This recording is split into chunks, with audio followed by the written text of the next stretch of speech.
Sosok Farel Aditya, seleb TikTok yang tak diakui anak oleh ibunda, tetap chat meski nomor sering diblokir. Nama Farel Aditya kini tengah menjadi sorotan warganet usai kisahnya tersebar di media sosial. Di usianya yang masih muda, seleb TikTok Farel Aditya harus menjalani kehidupan yang berat. Ia diketahui telah ditinggal oleh kedua orang tuanya saat masih kecil. Saat itu ayahnya masuk penjara, sementara ibunya pergi dan kini telah memiliki keluarga lagi. Farel Aditya disebutkan sudah seringkali mencoba menghubungi sang ibu, namun nomornya berkali-kali diblokir. Melansir tribunsurya.co.id, kisah Farel Aditya kini menyentuh hati banyak orang, tak terkecuali Dr. Richard Lee. Bahkan Richard Lee mengangkat Farel Aditya sebagai adik. Lantas siapakah sosok Farel Aditya?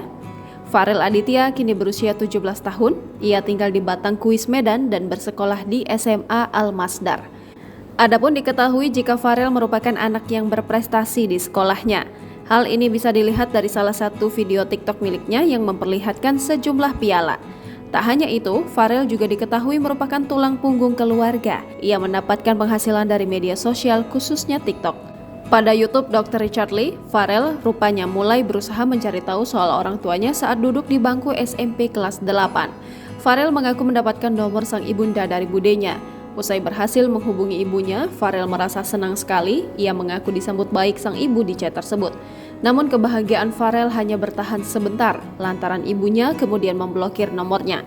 Beberapa waktu kemudian, Farel mendapatkan kabar bahwa ibunya ternyata memiliki 3 anak lain. Mirisnya, Farel menyebut jika sang ibu tidak mengakuinya sebagai anak kandung.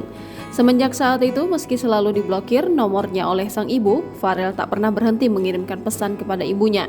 Farel mengungkapkan jika alasannya masih berusaha menghubungi sang ibu karena bagaimanapun sang ibu tetaplah orang tuanya.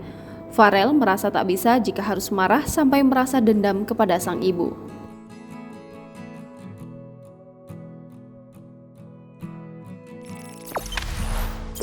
Jangan lupa subscribe, share, komen, dan like ya!